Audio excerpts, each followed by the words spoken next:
Good morning children, how are you? మనం last వీడియోలో 6th class first lesson part 1 గురించి తెలుసుకున్నాం కదా. ఇప్పుడు మనము పార్ట్ 2గా మిగతా లెసన్ని చూద్దాము. So all of you listen carefully. The first one, the earth. So the earth is the most suitable planet to support life.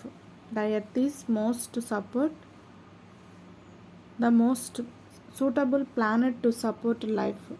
అంటే the earth is the most suitable planet to support life. అంటే జీవులు జీవించడానికి అత్యంత అనుకూలమైన గ్రహం ఏంటి?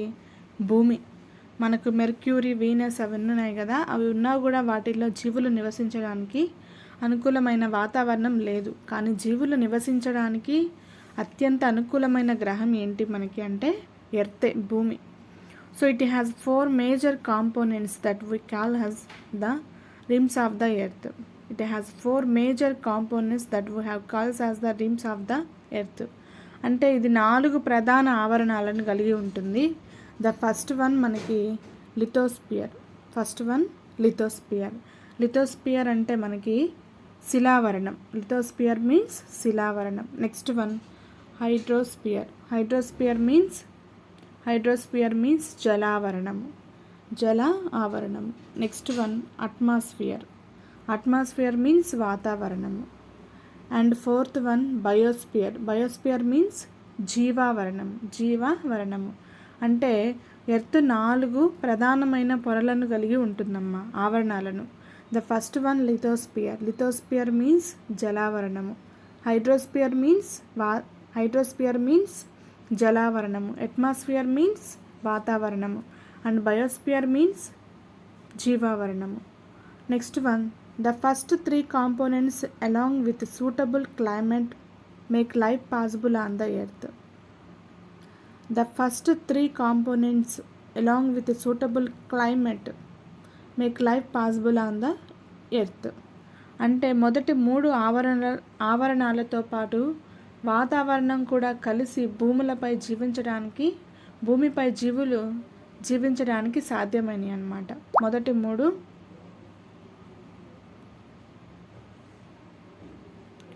మూడు ఆవరణలతో పాటు తగిన వాతావరణం కలిసి భూమిపై జీవులు జీవించడానికి సాధ్యం చేశాయన్నమాట. So this is called biosphere. దీనినే మనము జీవావరణం అని పిలుస్తాము. ఇప్పుడు మనము let us have a look at each of the spheres. అంటే ఇప్పుడు మనం ఒక్కొక్క ఆవరణం గురించి క్లియర్గా నేర్చుకుందాము. First one, the earth is most suitable planet to support life. అంటే జీవించడానికి అత్యంత అనుకూలమైన గ్రహం ఏంటి? భూమి. So it has major components that we have called as the rims of the earth. The first one, lithosphere, hydrosphere, atmosphere and biosphere. The first 3 components along with suitable climate make possible on the earth.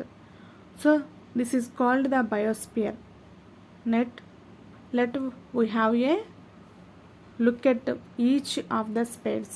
Let us have a look at each of the spheres. అంటే ఇప్పుడు మనము ఒక్కొక్క ఆవరణం గురించి క్లియర్గా నేర్చుకుందాం. Next one, మనకి పక్కన పిక్చర్లో గమనించినట్లయితే మనకి 4 స్పియర్స్ ఉన్నాయమ్మా. చూడండి, మిడిల్లో మనకి ఎర్త్ ఉంటుంది. That is the earth. First one lithosphere. ఇక్కడ చిన్న చిన్న రాక్స్ ఉన్నాయి చూడండి. That is called the in Telugu శిలావరణము. Next one atmosphere. Gases, air ఉంటుంది అనమాట. అట్మాస్ఫియర్లో గ్యాసెస్, ఎయిర్ ఉంటుంది. అంటే వాయువులు ప్లస్ గాలితో నిండి ఉంటుంది. నెక్స్ట్ వన్, ఇక్కడ మనం చూసినట్లయితే హైడ్రోస్పియర్ మీన్స్ జలావరణము. నీళ్ళు మొత్తం ఉంటాయి అన్నమాట. All water like oceans, seas. Next one biosphere అంటే ఆల్ లైఫ్ అంటే for example animals, plants. That is the spheres of the earth. అంటే భూమి దాని చుట్టూ ఉన్న 4 ఆవరణాలు. ఫస్ట్ వన్ ఏం చెప్పాను, లిథోస్పియర్. దీంట్లో రాళ్ళు మట్టి ఉంటాయి అన్నమాట. లిథోస్పియర్ మీన్స్ రాళ్ళు మట్టి.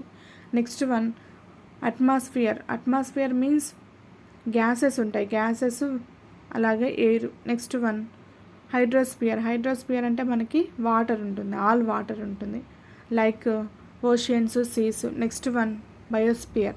బయోస్పియర్ మీన్స్ జీవావరణం, జీవావరణం. Next one first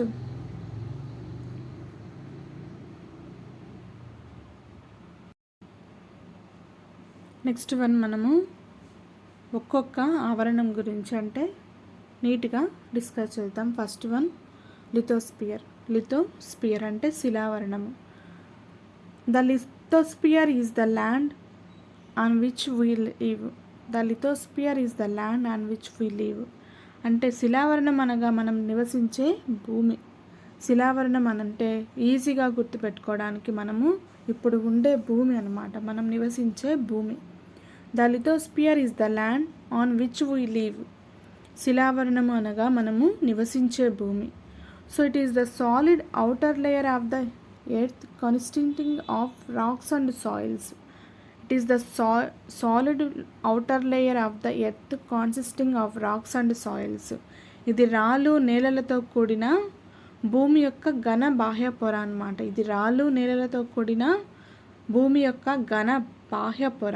that is called the lithosphere. The lithosphere is the land on which we live. అంటే మనం శిలావరణం అంటే మనం నివసించే భూమి అని గుర్తుపెట్టుకోవచ్చు. It is the solid outer layer of the earth consisting of rocks and soils. That is called the lithosphere. Next one, hydrosphere. Hydrosphere means in Telugu meaning జలావరణం. ఆవరణం. భూమిపై గల జలభాగాలైన సముద్రాలు, అలాగే మహాసముద్రాలు, నదులు, సరస్సులు, పర్వతాలపై మంచు పొరలు, చెరువులు మొదలైన వాటన్నిటిని కలిపి మనము జలావరణం అని చెప్పొచ్చు. చూడండి, the hydrosphere consist of water bodies such as oceans, seas, rivers, lakes, ice caps, mountains, tanks etcetera.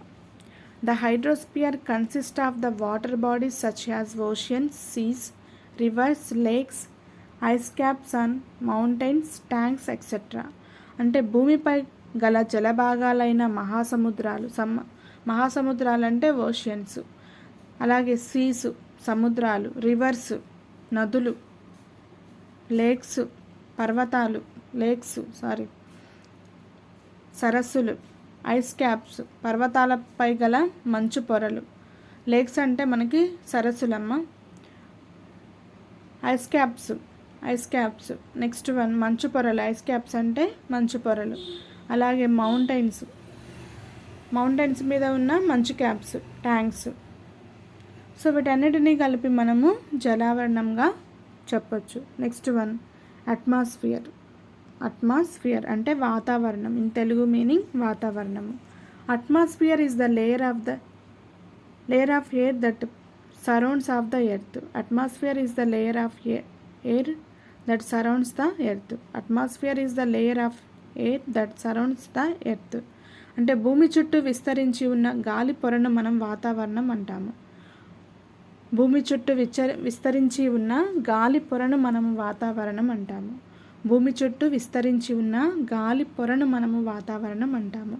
So different types of gases makeup of the atmosphere. Different types of gases make up the atmosphere. అంటే మనకి వాతావరణంలో వివిధ రకాలైన వాయువులు ఉన్నాయమ్మా. వాతావరణంలో వివిధ రకాలైన వాయువులు ఉన్నాయి.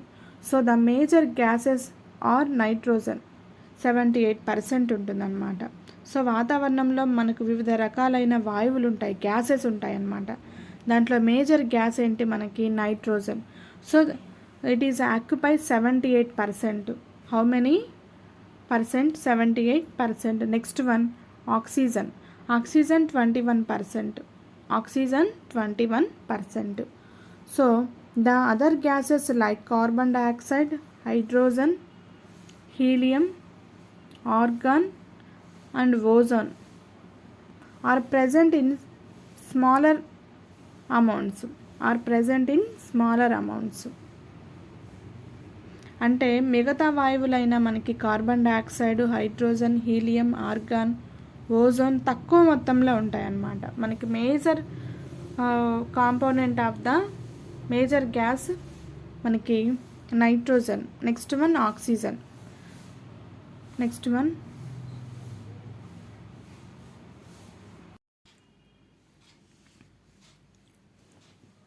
మనం అట్మాస్ఫియర్ గురించి మరొకసారి డిస్కస్ చేద్దాము.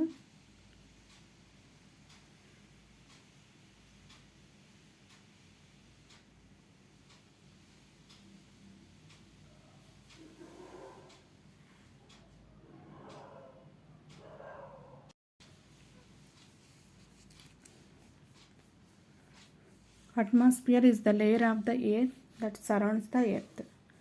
సో భూమి చుట్టూ విస్తరించి ఉన్న గాలి పొరను మనం వాతావరణం అని అంటాము. So different types of gases make up the atmosphere.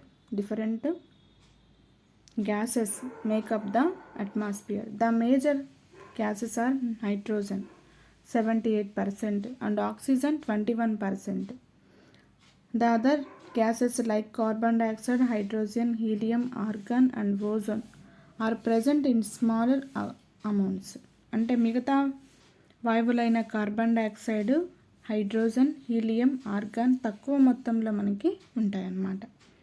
Next we have discussed about biosphere. Biosphere meaning in Telugu జీవావరణం. All living thing existing on the land,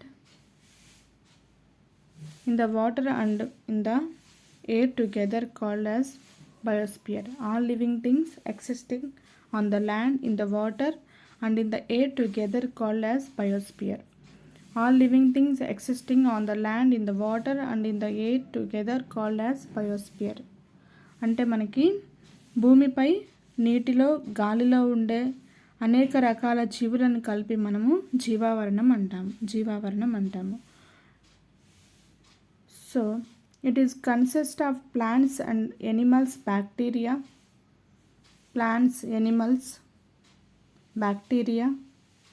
and other tiny organisms. It consists of plants, animals, bacteria and other tiny organisms. అంటే ఇది మొక్కలు, జంతువులు, bacteria, ఇతర సూక్ష్మజీవులను కలిగి ఉంటుందన్నమాట. Next we will learn more about these spades in later classes.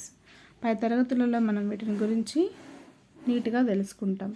All living things existing on the land, in the water and in the air together called as biosphere. So భూమిపై, నీటిలో ఉన్న, అలాగే గాలిలో ఉన్న అనేక రకాల జీవులను కలిపి మనం వాతావరణం అంటాము. So it consist of plants, animals, bacteria and other teeny organisms. అలాగే ఇది జంతువులు, బ్యాక్టీరియా, ఇతర సూక్ష్మజీవులను కలిగి ఉంటుంది. Next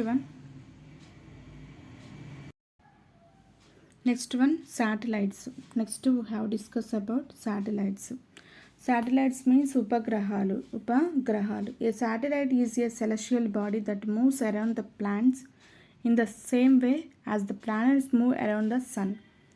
A satellite is a celestial body that moves around the planets in the same way as the planets move around the sun. అంటే సూర్యుని చుట్టూ గ్రహాలు తిరుగుతూ ఉన్నట్టే మనకి గ్రహాల చుట్టూ కూడా కొన్ని ఖగోళ వస్తువులు తిరుగుతూ ఉంటాయి. మనం తెలుసుకున్నాం కదా, సూర్యుని చుట్టూ గ్రహాలన్నీ తిరుగుతూ ఉంటాయి, ప్లానెట్స్ అన్నీ తిరుగుతూ ఉంటాయని. అలాగే గ్రహాల చుట్టూ కూడా ఖగోళ వస్తువులు తిరుగుతూ ఉంటాయి. వాటినే మనము ఏమంటామంటే ఉపగ్రహాలు అంటాము. So for example mercury and Venus do not have any satellites. అంటే మెర్క్యూరీ, వీనస్కి ఎలాంటి ఉపగ్రహాలు లేవు. All other planets have satellites. మిగతా అన్నిటికీ మనకి అన్ని గ్రహాలకు ఉపగ్రహాలు ఉన్నాయి. The satellite is a celestial body that moves around the planets in the same way as the planets move around the sun. అంటే మనకి సూర్యుని చుట్టూ గ్రహాలు తిరుగుతున్నట్టే గ్రహాల చుట్టూ కూడా మనకి కొన్ని ఖగోళ వస్తువులు తిరుగుతూ ఉంటాయి. వాటినే మనము ఉపగ్రహాలు అంటాము. సో Mercury and Venus do not have any satellites. Mercury and వీనస్కి do not have any satellites అంటే మెర్క్యూరీ వీనస్కి ఇలాంటి ఉపగ్రహాలు లేవు. All the other planets have satellites. మిగతా అన్నిటికీ మనకి ఉపగ్రహాలు ఉంటాయి. Next one the moon. పిక్చర్లో గమనిస్తే మనము ఇది moon, that is the moon. Our earth has only one natural satellite. మన భూమికి గల ఏకైక సహజ గ్రహం న్యాచురల్ శాటిలైట్ ఏంటంటే moon. That is the moon. Our earth has only one natural satellite, that is the moon. Our earth has one natural satellite, that is the moon. It is a diameter is only 1/4 that of the earth. అంటే మనకి భూమి యొక్క వ్యాసంలో 4వ వంతు మాత్రమే ఇది. భూమి యొక్క వ్యాసంలో 4వ వంతు మాత్రమే. Next it appears so big because it is near to outer planet than other celestial bodies. It is about 3,84,400 kilometers away from us.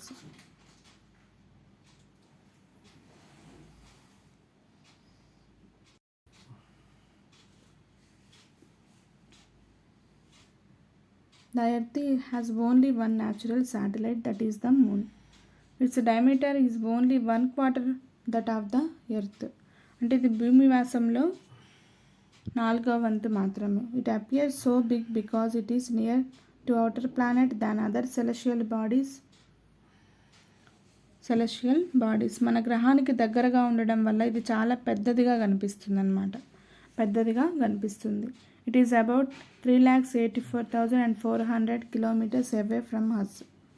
So ఇది భూమి నుండి 3,80,000 కిలోమీటర్లు మనకి దూరంలో విస్తరించి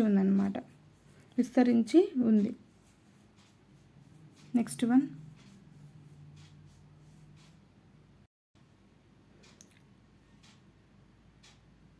next now who can have compared the distance of the earth from the sun and that from the moon. మనం చూసినట్లయితే ఇప్పుడు మీరు సూర్యుని నుంచి అలాగే మరియు చంద్రుడి నుంచి భూమి యొక్క దూరాన్ని మనము పోల్చుకోవచ్చు. The moon moves around the earth is about 27 days. అంటే చంద్రుడు భూమి చుట్టూ ఒకసారి తిరగడానికి ఎన్ని రోజులు పడుతుంది అంటే 27 days పడుతుంది. 27 days. అలాగే తన చుట్టూ తాను తిరగడానికి సరిగ్గా అదే సమయం పడుతుంది. It takes exactly the same time to complete one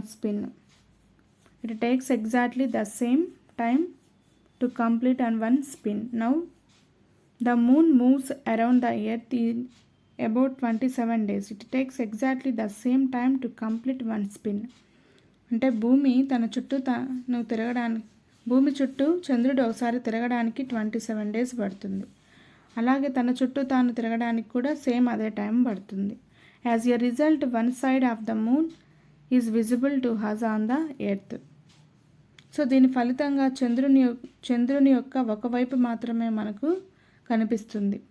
దీని ఫలితంగా మనకు చంద్రుని యొక్క ఒకవైపు మాత్రమే భూమిపై మనకి కనిపిస్తుంది. The moon does have conditions favourable for life. The moon does not have conditions favourable for life. చంద్రుడిపై జీవులు జీవించడానికి అనుకూలమైన పరిస్థితులు లేవు. It has mountains, plains or depressions on its surface.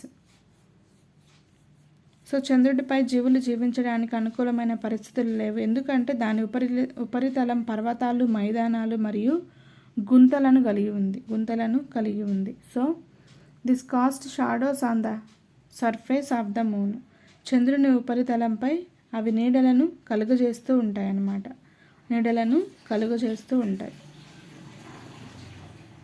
Next one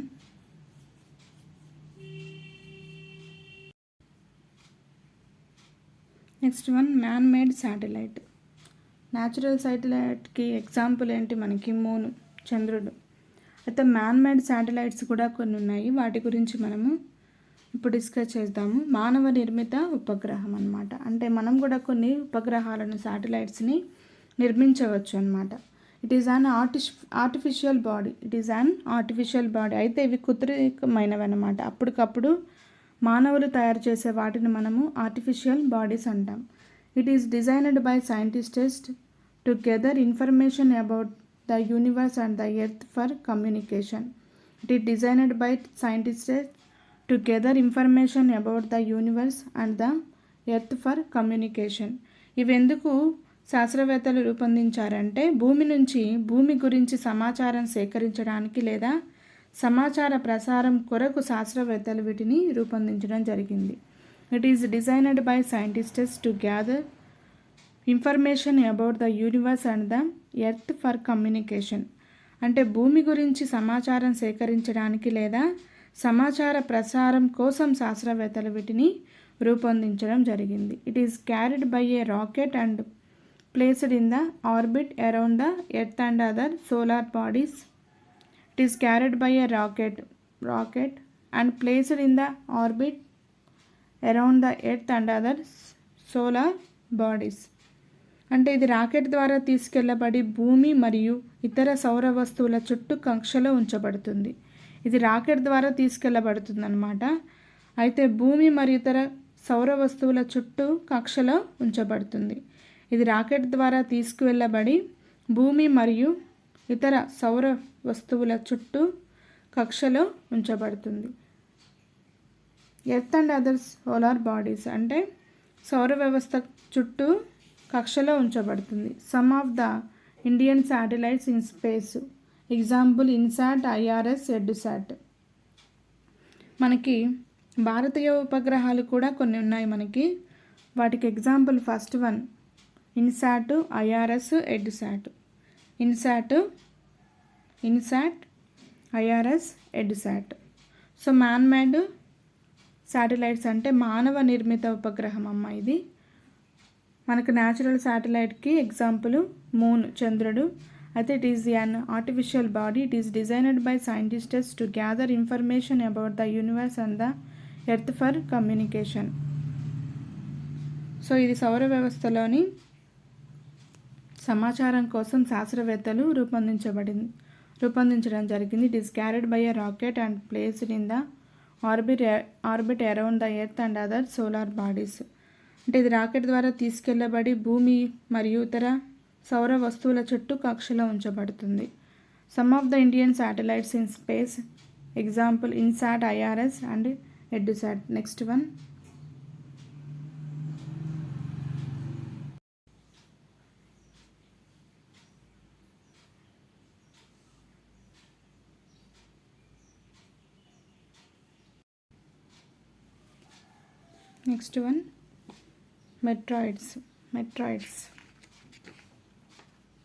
meteoroids. Meaning in Telugu ఉల్కలు. The small pieces of rocky or metallic bodies which move around the sun are called meteoroids. The small pieces of rocky or metallic bodies which move around the sun are called meteoroids. అంటే సూర్యుని చుట్టూ తిరిగే చిన్న చిన్న రాళ్ళను మనము meteoroids, ఉల్కలు అంటారు.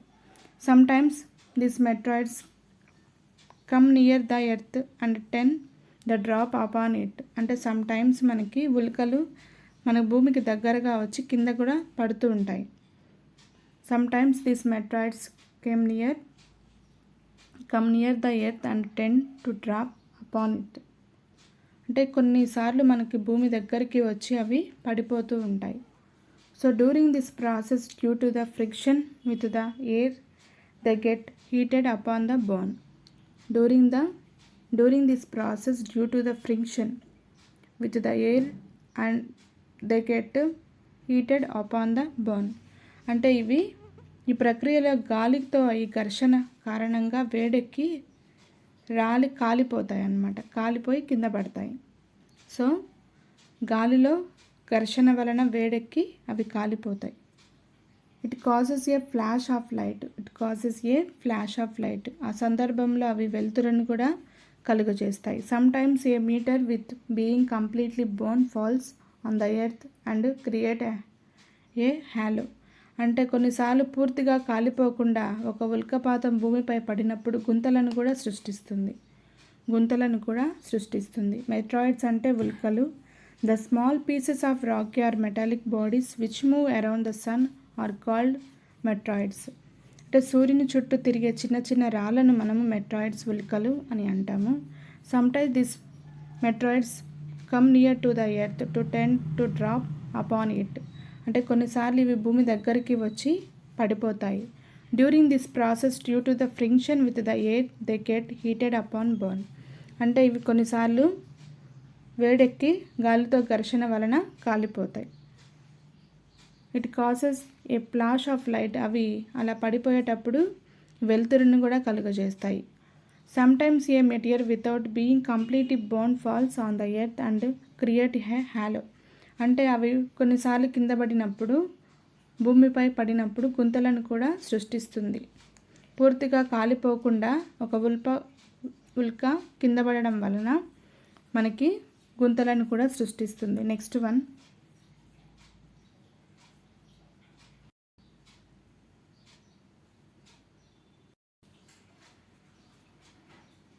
the Halley comet is the most famous comet which comes close to the earth every 76 years. అంటే హేలీ తోకచుక్క మనకి ప్రతి 76 సంవత్సరాలకు ఒకసారి భూమికి దగ్గరగా కనిపిస్తుంది.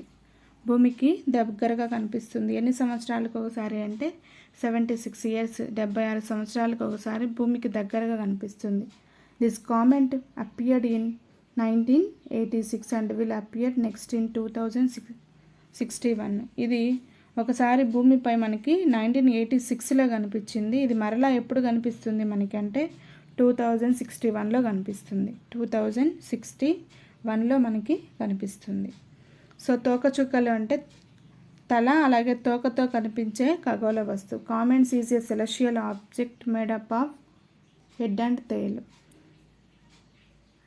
The head of a comet consists of solid particles held together by ice and the tail is made up of gases. అంటే ఇవి తోకతో కనిపించే ఖగోళ వస్తువు తోక చుక్క యొక్క తల మంచుతో కలిసి ఉండే ఘనకణాలను కలిగి ఉంటుంది మరియు తోక వాయువులతో తయారవుతుంది.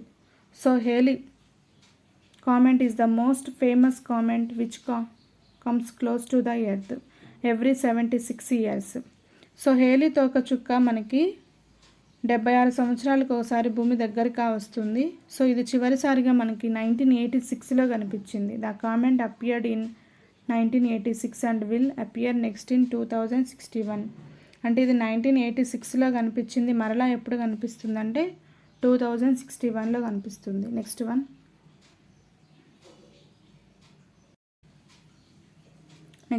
Galaxy.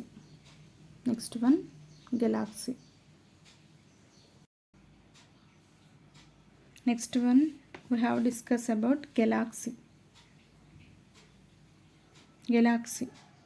So we can see a white glowing path across the sky on a clear starry night.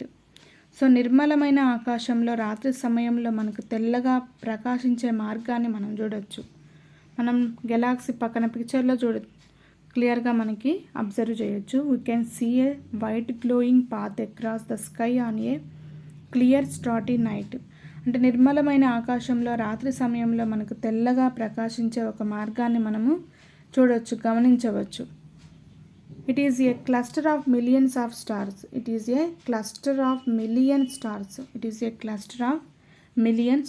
ఇది కొన్ని కోట్ల నక్షత్రాల సమూహము. A galaxy is a huge cluster of stars. So అనేక నక్షత్రాలతో కూడిన పెద్ద సమూహం అన్నమాట. Our solar system is a part of Milky way are galaxy. So ఇది సౌర కుటుంబము, ఈ గెలాక్సీలో ఒక భాగం అన్నమాట. మన సౌర కుటుంబము ఈ గెలాక్సీలో ఒక భాగం, Milky way are galaxy. In ancient India it is imagined to be a river of night flowing in the sky. The sea The city was named Akasha Ganga. Akasha Ganga.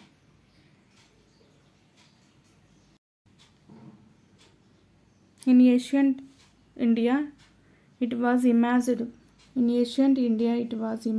to be a river of night flowing in the sky. The city was named Akasha Ganga. So ప్రాచీన భారతదేశంలో మనం దీనిని ఆకాశంలో ప్రవహిస్తున్న గంగా నదిగా భావించేవాళ్ళు. In ancient India it was imagined to be a river of night flowing in the sky. అంటే దీనిని ప్రాచీనం ఇన్ ఏషియంట్ ఇండియాలో దీన్ని ఆకాశంలో ప్రవహిస్తున్న కాంతి నదిగా భావించేవాళ్ళు, దీనిని గెలాక్సీని. సో ఇట్ వాజ్ నేమ్డ్ ఆకాశగంగ. అందువలనే దీనిని ఆకాశగంగా అని కూడా పిలుస్తారు. Next one Galaxy. We can see a white glowing path across the sky on a clear starry night. నిర్మలమైన ఆకాశంలో మనం రాత్రి సమయంలో తెల్లగా ప్రకాశించే మార్గాన్ని మనం గమనించవచ్చు. So it is a cluster of million stars. ఇది అనేక నక్షత్రాలతో కూడిన కోట్ల నక్షత్రాల సమూహము. A galaxy is a huge cluster of stars. మన సౌర కుటుంబము నక్షత్రాలతో కూడిన పెద్ద సమూహం. ఇది నక్షత్రాలతో కూడిన పెద్ద సమూహము. Our system is a part of Milky way are galaxy. దీనినే మనము ఏమంటాము? పాలపుంత అని అంటాము, అలాగే మిల్కీ వే అని కూడా అంటాము. మిల్కీ వేని పాలపుంత in Telugu meaning milky way పాలపుంత, దాన్ని గెలాక్సీ అని కూడా అంటాము. మిల్కీ వే అన్న గెలాక్సీ అన్న same meaning. In ancient India it was imagined to be a river of night flowing in the sky. So ప్రాచీన భారతదేశంలో దీనిని ఆకాశంలో ప్రవహిస్తున్న కాంతి నదిగా భావించేవాళ్ళు. It is named was Akashganga. It was named Akashganga. దీనినే ఆకాశగంగా అని పిలుస్తారు. Next one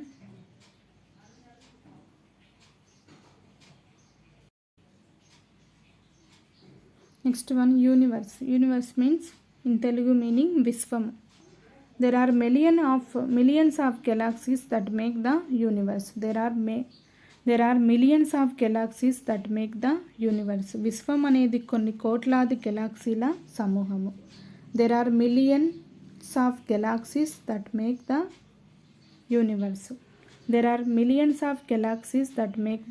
universe. విశ్వం అనేది కొన్ని కోట్లాది గెలాక్సీల సమూహము. It is difficult to imagine how big the universe is. So విశ్వం ఎంత పెద్దదో ఊహించడం చాలా కష్టం. It is difficult to imagine how big the universe is. So విశ్వం ఎంత పెద్దదో మనము ఊహించలేము. The scientists are still trying to find out more and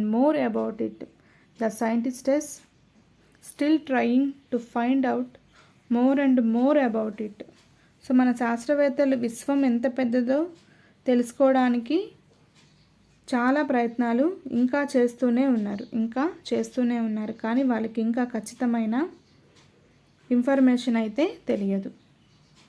We are not certain about its size, but we know that all of belong to this universe. We are not certain about its size, but we know that all of us belong to this universe. So విశ్వం ఎంత పెద్దదో దాని పరిమాణం గురించి మనకు ఖచ్చితంగా తెలియదు, కానీ మనమందరము ఈ విశ్వానికి చెందిన వారమని మాత్రం మనకు తెలుసు. విశ్వం ఎంత పెద్దదో మనకు తెలియకపోయినా కూడా సో మనమందరము ఈ విశ్వానికి చెందిన వారమని చెప్పొచ్చు, మనందరికీ తెలుసు. So that is the lesson. Thank you. Have a nice day.